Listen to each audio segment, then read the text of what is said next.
할렐루야, 사랑하고 축복합니다. 사순절 16번째 날입니다. 누가복음 말씀 함께 보겠는데요. 누가복음 15장 26절에서 32절 말씀 중에 31절과 32절 읽어드리겠습니다.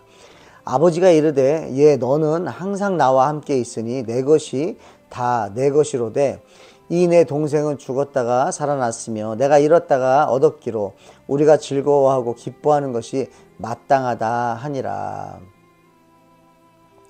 여러분, 우리가 알다시피 둘째 아들이 이제 아버지 집에 돌아왔습니다.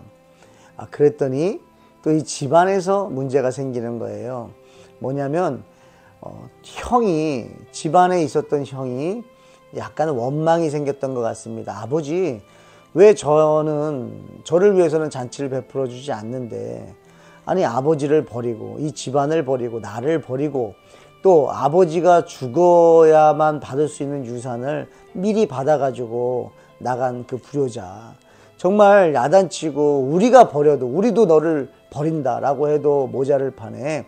그 아들이 다시 돌아왔을 때 어떻게 이렇게 잔치를 베풀어 주십니까? 이렇게 원망을 했던 모습이 있습니다. 그때 아버지가 말씀하는 거예요.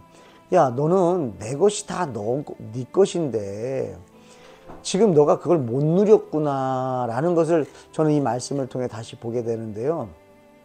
만약에 이 첫 번째 형이 정말 은혜 가운데 아버지의 마음을 알고 지냈다면 아마 이렇게 말을 했을 수도 있을 것 같아요. 아버지, 참 동생이 안타까워요. 고생하지 않아도 되는데 세상의 유혹에 넘어가서, 사탄의 유혹에 넘어가서 참 고생이 많았던 것 같아요.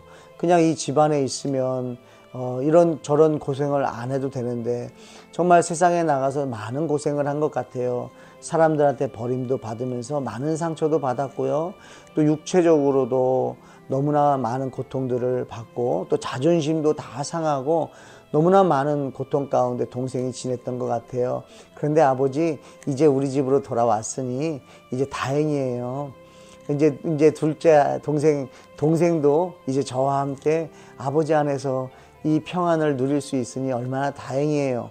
여러분, 이렇게 얘기했다면, 이렇게 생각했다면 이 첫째 아들도 아버지와 함께 굉장히 즐거워했을 것 같아요. 이 잔치를 누구보다 누렸을 것 같습니다. 그러면서 오히려 아버지가 잔치를 베푸는 데다가 이 형도 형으로서 동생을 위해서 정말 더 음식을 준비하고 더 잔치가 흥이 날 수 있도록 자신의 능력을 또 사용할 수도 있었을 거 아닙니까? 그러면 얼마나 이 가정 가운데 정말 행복했을까요? 그런데 그러지 못했던 모습을 보게 되는데요. 여러분, 저와 여러분 안에도 이런 모습이 있지 않을까 싶습니다. 우리는 분명히 나갔다가 들어온 자녀들인 것을 먼저는 다 깨달았을 거예요. 그런데 교회에 오래 있다 보면요. 교회에 오래 있다 보면 이제는 첫째 아들의 모습이 나오는 거죠. 그러면서 새로 누군가가 예수님을 만나기 위해서 아직 죄 가운데 거하던 사람이 아직도 세상의 습관들을 버리지 못하고 교회 공동체로 들어왔을 때 우리의 시선은 어떤가 한번 생각해 볼 필요가 있는 것 같습니다. 여러분, 우리 안에 이렇게 은혜와 원망이 함께 공존하는 것 같아요. 예수님을 생각하면 정말 은혜인데 또 교회 안에서 오래 있다 보면은 원망도 생기는 것을 보게 되는데요. 저는 여기서 차이점을 보는 것은 그거예요. 아버지는 아들을 사랑했거든요. 그러니까 아버지는 아들과 함께 동행한 것입니다. 첫째 아들과 동행했어요. 그런데 아들은 아버지를 섬겼다는 거죠. 여기에서 차이가 나는 것 같아요. 여러분, 우리의 신앙생활은 예수님하고 동행하는 것입니다.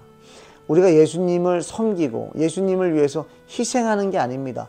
예수님과 함께 동행하는 거예요. 예수님과 함께 할 때 예수 그리스도의 능력이 우리를 통해서 일을 하게 만드는 거죠. 형도 마찬가지예요. 형이 이 가정에서 무슨 일을 했든지 간에 그 일을 할 수 있었던 건 다 그 아버지의 그 능력 안에 있었기 때문에 그 일들을 할 수 있었던 거지. 여러분 다른 자기의 노력으로 그걸 만든 게 아니잖아요. 그래서 우리가 교회 생활, 신앙 생활 할 때 여러분 예수님하고 동행하시기를 축복해요. 아버지는 첫째 아들과 동행을 했는데 아들은 아버지를 섬겼다는 것입니다. 이것이 바로 동행과 섬김의 차이인 것 같아요. 물론 성경 말씀에 우리가 주님을 섬기는 말씀들이 있습니다. 섬기는 말씀도 있어요. 그러나 우리 주님이 정말 원하시는 것은요, 동행입니다.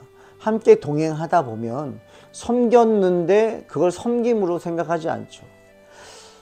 첫째 아들이 자신의 아버지의 재산을 돌보고 일을 했다고 해서 그걸 섬겼다고 그럴까요? 아니죠. 자기 건데요. 자기 가정의 일인데요. 그래서 교회 안에는 호스트와 게스트가 있다는 것입니다. 여러분, 호스트는요, 어떻게 보면 호스트는 불평할 수가 없어요. 왜냐하면 우리 집안의 일이기 때문에. 그러나 게스트들이 불평을 하는 거고요. 게스트들은 근데 뭘 할 줄 몰라요. 뭐가 어디 있는지 모르니까. 손님들은 집안에 와서 물이 어디 있는지도 몰라요. 음료수가 어디 있는지 몰라요. 그래서 호스트들이 그걸 대접하는 거죠. 근데 그것을 섬긴다라는 것으로 생각하지 않습니다. 왜냐하면 우리 집안의 잔치잖아요. 우리 집안의 잔치를 아버지와 함께 동행하는 거죠. 우리가 신앙생활을 그렇게 했으면 좋겠습니다. 예수님과 함께 동행하시고 교회를 섬기든 또 가정 안에서 섬기든 그것이 어떤 섬김이라는 단어로 남기보다는 예수님과 함께 동행한다, 예수님과 함께한다 라는 개념으로 저와 여러분들도 정말 신앙생활이 예수님과 함께 동행하는 은혜만 남는, 원망이 아니라 은혜와 원망이 우리 안에는 공존하지만 은혜가 더 커지기를 주님의 이름으로 축복합니다. 아멘. 기도하겠습니다. 하나님 감사합니다. 돌아온 탕자를, 둘째 아들을 환영해 주시고 잔치를 베풀어 주신 주님의 은혜 감사하며 하나님 그 은혜를 잊지 않게 하시고 특별히 또 교회를 떠나지 않고 정말 예배 가운데 있었던 성도들도 하나님 정말 은혜를 기억하게 하셔서 온전히 우리 마음 가운데 은혜와 원망이 공존할 때에 은혜의 생각들이 더 깊어지고 정말 은혜로 살아갈 수 있도록 주여 은혜 내려 주시옵소서. 십자가의 은혜를 기억하게 하시고 정말 내가 받은 사랑을 기억하게 하시고 정말 예수님의 은혜가 없으면 우리는 섬길 수도 없습니다. 예수님의 은혜가 없으면 우리는 일할 수도 없습니다.